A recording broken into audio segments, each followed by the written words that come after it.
everyone, how's it going? Thanks so much for tuning in. Today we're up in Michigan at the Gingerman Raceway to test out the all-new 2017 Lotus Evora 400. In this review, we'll start it up, show the engine, get an exhaust clip, and go over the performance data, taking a thorough drive both on the road and the track, and show you many of the unique aspects throughout the interior as well as exterior.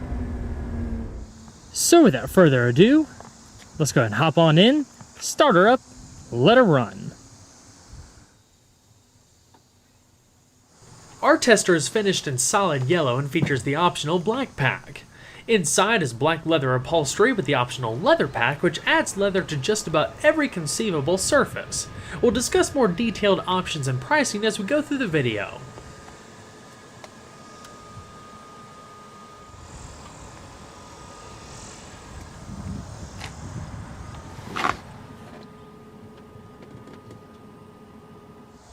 So to start the car, you have to first disable the immobilizer system by pressing the middle button in the center of the key fob. Then go ahead and insert it into the ignition switch on the right hand side of the steering column, turn the vehicle's power on, put your foot on the clutch, and then hit the engine start button to the left hand side of the instrument cluster to go.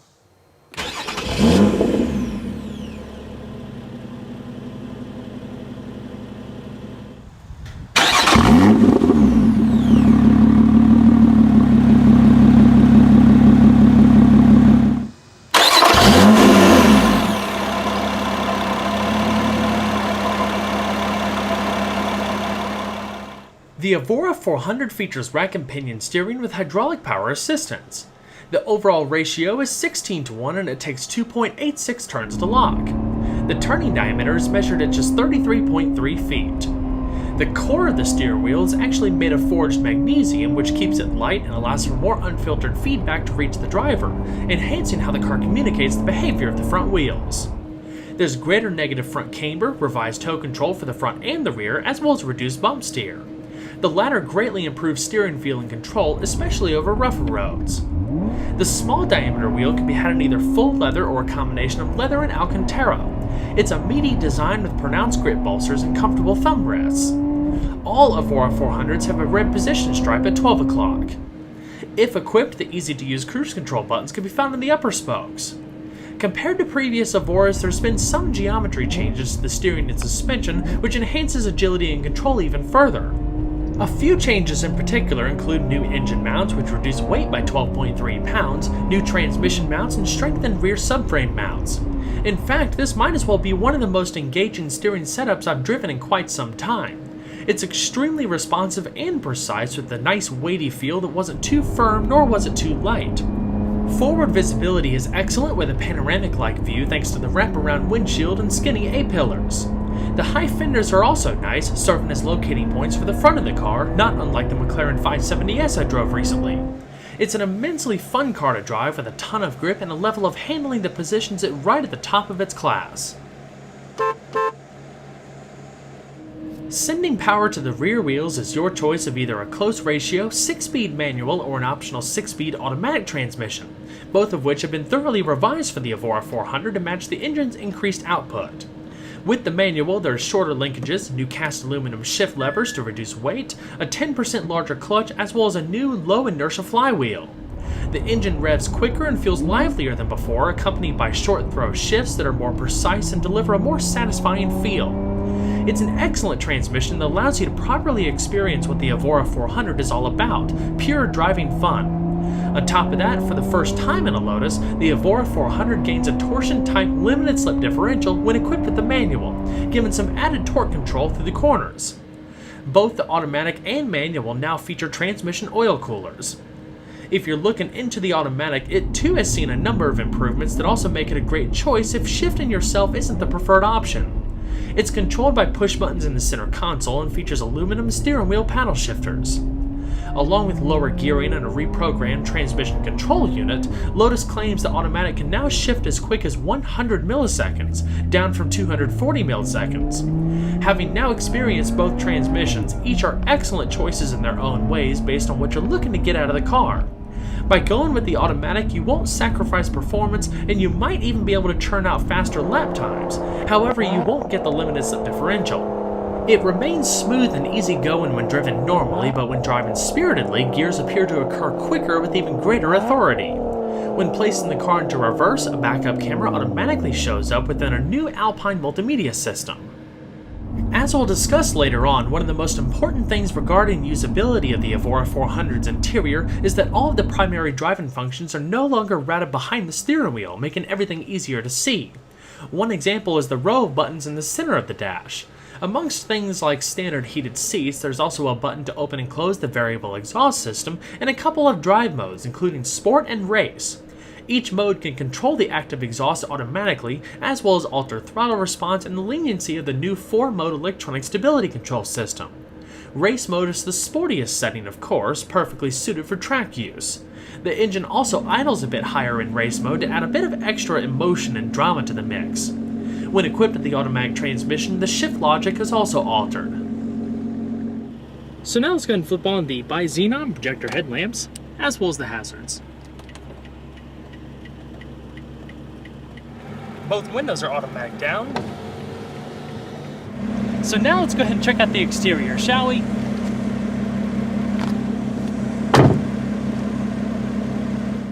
The Evora 400 represents the next chapter for Lotus, thoroughly revised and updated over its predecessors to deliver new levels of driver engagement, refinement, and overall performance.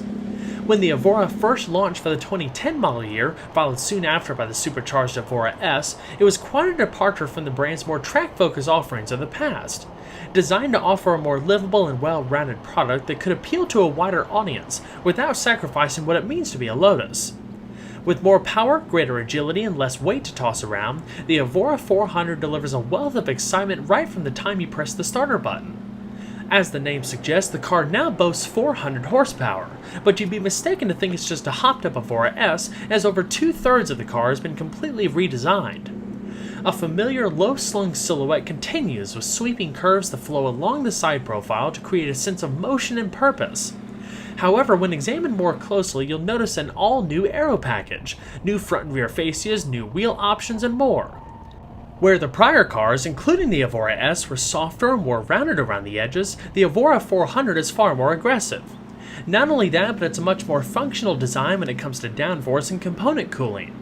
In fact, where the Evora S produced a total of 35.2 pounds of downforce at 150 miles per hour, 22 pounds of which were over the rear, the Evora 400 produces a total of 71 pounds of downforce with 44 pounds over the rear. Taking that and the additional cooling requirements into consideration, the frontal area remains the same while drag coefficient increases from 0.33 to 0.35. The new front fascia incorporates larger air intakes and revised black meshwork to more effectively cool the powertrain and transmission while giving the car a wider, more planted stance. The outer intakes also divert a portion of the air to help cool the front brakes.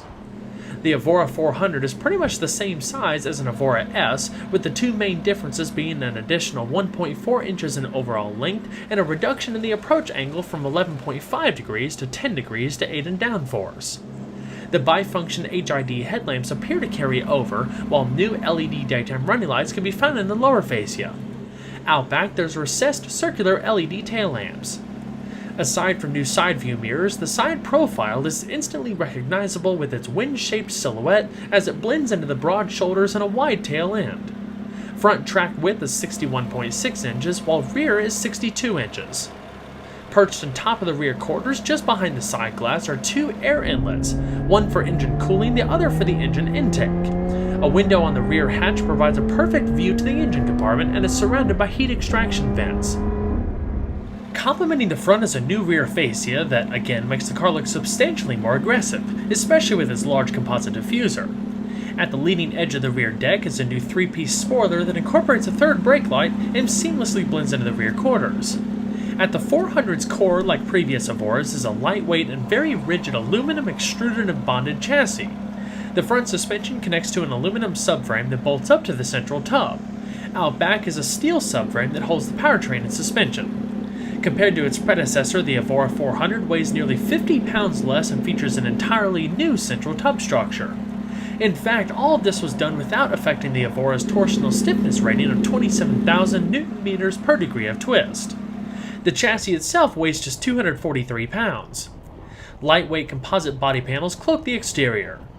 The North American version weighs only 29 pounds more than the European version. For the purist, though, who prefers less weight over creature comforts, Lotus does offer a number of ways to shed up to 93 pounds of additional weight. For starters, you can delete the air conditioning system at no cost, which saves 18 pounds. For $1,690, you can add a lithium-ion battery to save 22 pounds. With the available carbon fiber pack, you get the front splitter, roof panel, rear wing center, rear diffuser, front access panel, and wing mirror caps, all finished in carbon fiber for $10,000. It also saves 11 pounds. If you wanted to delete the rear seat, it's also a no-cost option that saves 20 pounds. Finally, for $8,000, you can specify a titanium exhaust system that saves 22 pounds. All in all, the Evora 400 starts out at $91,900 in the United States. Our tester, as equipped with the optional black pack, cruise control, upgraded audio system, and more, would likely stick her for around $102,835, including a $1,885 destination charge. The Evora 400 comes with a set of lightweight cast or optional forged aluminum wheels finished in either gloss black or silver. The standard V-spoke wheels are cast, while these 10-spoke wheels are the forged set, weighing 7.3 pounds less than the forged options available on the Evora S. All wheel options on the 400 measure 19 by 8 inches in front and 20 by 9.5 inches in the rear. They're wrapped in Michelin Pilot Supersport tires, 235/55 and 285/30s respectively. The rear tires are actually 10 millimeters wider than the largest set that were available on the Evora S for added traction out back. The Evora 400 has tons of grip in the corners. It handles quick directional changes with poise and confidence. Considering the skid pad numbers the Evora S was capable of, I'd imagine the 400 can easily pull around 1 G of lateral acceleration. Providing strong stopping power are 4-wheel, cross-drilled and internally ventilated 2-piece disc brakes at each corner with 4-piston AP racing calipers. Pedal feel is great with a well-balanced proportion of applied pressure and deceleration. Even after numerous hard laps around the track, the brakes never exhibited any fade. Additional brake cooling channels in the bodywork help keep temperatures in check. Up front, the rotors measure 14.6 by 1.26 inches, while the rear measures 13.8 by 1.26 inches, both of which are larger in diameter than the ones found in the Evora S. ABS, stability, and traction control are standard, along with electronic brake force distribution and more. I'd estimate the 400 can stop from 60 miles an hour in just a hair over 100 feet. Red painted calipers are standard, but black or yellow calipers are available for an additional cost. When selecting sport or race mode, traction control is relaxed to allow a greater slip angle and disabling the car's understeer recognition system. In other words, it places greater control in the driver's hands but allows for a controlled degree of oversteer, with the car intervening only in more extreme circumstances. Stability control can also be disabled if you want to take full control of the car's behavior. The Evora 400 is supported by a fully independent suspension with forged aluminum double wishbones at each corner, Bilstein dampers, and modified anti-roll bars. The rear spring rates increase by 16% for greater body control, while the front spring rates are unchanged. There's also been some geometry changes, like I mentioned earlier, including the updated steering, all in an effort to deliver a tighter, more agile Evora. Lotus also claims there's been no chassis setup changes between North American and European cars. For the most part, the underbody is completely flat to benefit aerodynamics and downforce. Towards the rear axle are a handful of NACA ducts for additional cooling. Despite having a firmer suspension setup than an Evora S, the overall ride quality is still impressive. On smooth pavement, it's downright supple considering the level of handling and overall performance this car is capable of on a track. It communicates everything, but even on rougher Michigan pavement, the ride was never unsettled by broken or rough pavement. A wonderful attribute that makes for a compelling argument for a very well-rounded daily driver. Overall length is 173 inches with a width excluding the mirrors of 72.6 inches and a height of 48.4 inches. It rides on a 101.4 inch wheelbase and has a curb weight of around 3,153 pounds when equipped with the manual. About 60% of that weight rides over the rear.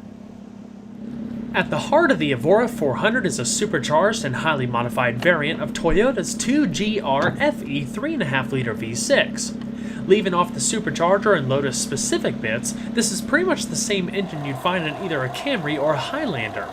Knowing this is also one of the most impressive things about this car.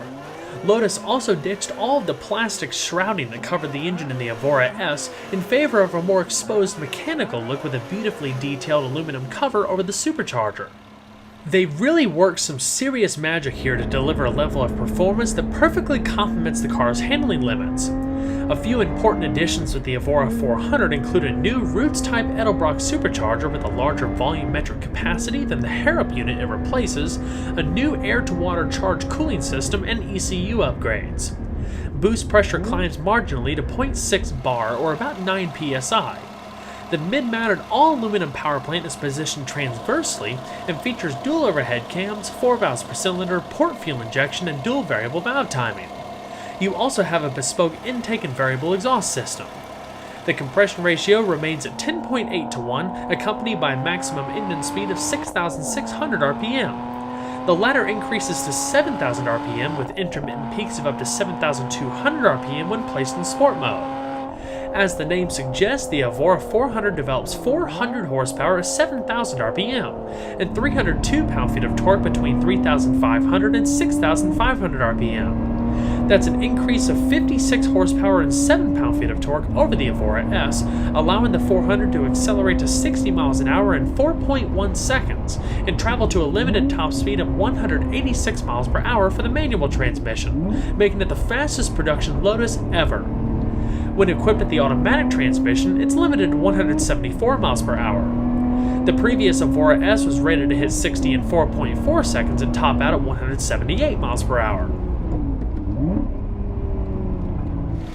Much of the joy surrounding this car is that, while very quick, it never feels overpowered, just confident and sure-footed.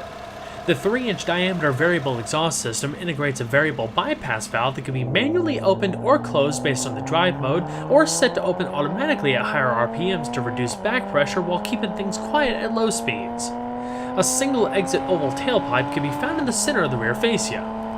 The added sound gives the Evora 400 an extra degree of personality that was seriously lacking in its predecessors. The difference is outstanding. The car snarls, crackles, and pops so aggressively you'll have a hard time believing that this engine draws its roots from Toyota's volume people haulers. The Evora carries a 15.9-gallon fuel tank and requires the use of premium unleaded. Mileage ratings range between 16 miles per gallon in the city and 24 miles per gallon on the highway, with an average of around 19 miles per gallon. Out back, you also have access to a generous amount of cargo space located just aft of the engine bay. There's 6 cubic feet of space in total. While relatively narrow, the wide design should accommodate a full set of golf clubs. It's all lined in carpet with illumination, and there's even access to the car's battery.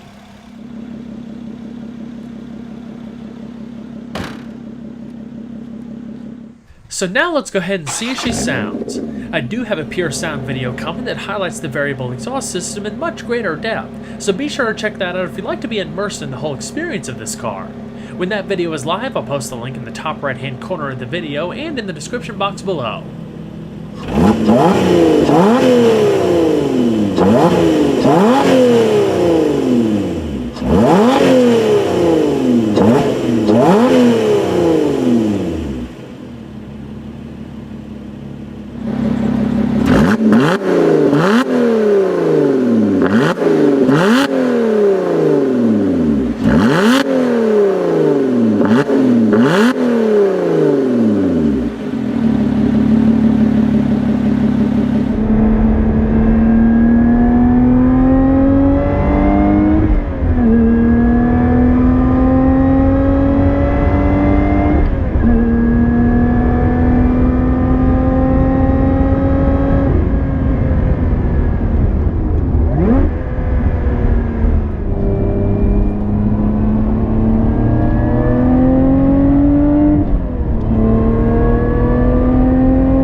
Some of the biggest improvements to the Evora 400 lie within its interior to make it more comfortable and functional as a daily driver. The general layout and feel of the cabin carries on, but it's easier to climb in and out, and there's 3.3 inches of additional room in the footwells. A lot of this is due to the redesigned central tub, which lowers the side sills by 2.2 inches and reduces their width by 1.7 inches. Without a doubt, this is the nicest interior Lotus has ever produced, featuring a greater use of premium materials and a wider range of personalization options, including colors, materials, and features. It's a driver-focused cockpit that combines improved ergonomics with user-friendly controls that are easier to see and reach. Our tester is equipped with the optional leather pack that's available in black, red, or tan. You can also opt for a sportier Alcantara pack available in black or red, which adds the lightweight material across the doors, dash, center console, and seats. Both optional packs cost $3,400 over the standard leather and technical fabric combination, so it all boils down to personal preference. Silver twin needle accent stitching adds another thoughtful touch of detail, along with various aluminum and gunmetal gray trim pieces. Helping aid ingress and egress in conjunction with the side sills are entirely new door panels that are both thinner and lighter, giving your legs more clearance. Another interior highlight are the seats, which are now made by Sparco rather than Recaro. They're lighter by 6.6 pounds each and provide greater overall body support. Seat travel has also been increased by 1.2 inches rearward for a wider range of adjustments that can easily accommodate folks over 6 feet tall. The seats are firm but still retain excellent comfort with fixed lumbar support, large but unobtrusive upper and lower lateral bolsters, and flared upper backrests. They do an excellent job in keeping you firmly in place through tight corners. All the adjustments are done manually, while the headrests and seatbelts are fixed. In addition to one single cup holder in the back of the center console, there's also an accessory cup holder that can be fitted to the front of the passenger seat. There's dual-stage airbags for the driver and passenger, as well as side airbags. Interior storage is pretty much limited to the door pockets, but there's also a glove box on the passenger side that offers a modest amount of illuminated space. The steering wheel is manually adjusting for both tilting and telescoping. To the left are the controls of the power mirrors and exterior lighting, in addition to the interior lighting dimmer switch. It's all finished off with a full Alcantara headliner. The rear seat comes standard and is accessed by pulling up on a small tab on the front seat backrests. Despite the basic design, the rear seat is also tailored to match the rest of the interior materials. It's a 2+2 configuration that doesn't offer much space for anyone other than a small child, although it is 11 inches wider than before, so there is in fact a lot more usable space if needed. ISOFIX child seat anchors can be found on either side. While the rear seat does weigh 7.5 pounds less than the previous Evora, like I said, you do have the option to delete it entirely for even more weight savings. So now let's go ahead and shut her up and check out some of the important interior features. Even though the Evora 400 is one of the most pure sports cars you can buy today, the interior is downright luxurious, especially outfitted like this example. It's also very simple, but comes pretty well equipped with all of the bare necessities that you would ever really want or need in a car like this. In the button stack in the upper portion of the dash, you have your standard heated seats, sport and race mode, hazard switch, central lock-in, and the exhaust valve opening switch. A 4-speaker audio system is standard, but you can also opt for an extra subwoofer and an external amplifier. The head unit is still made by Alpine, but like the rest of the interior, it's a lot simpler and easier to use. There's hands-free Bluetooth telephone and audio streaming, internet radio capability, and more. In the center console, you'll find restyled HVAC controls that actually route to a new system that pumps out a lot more air with greater force than before to allow for better ventilation throughout the cabin. You have 3 main dials across the middle for temperature, zones, and fan speed, as well as a handful of buttons to either side for front and rear defrost, AC, and recycling. At the very back, you have a 12-volt power outlet, cup holder, and a small storage tray. Up top, you have 2 visors, a manually dimming rearview mirror, and 3-position garage home link. The instrument cluster is also restyled. You have white numbers, a black face, and digital readouts to either side. On the left-hand side is a driver information system that's controlled by a small button at the edge of the turn signal stalk. Now let's go ahead and shut her down.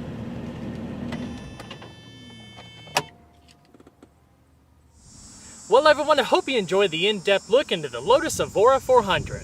Be sure to stay tuned next time, there's always a lot more where that came from. Take care everyone.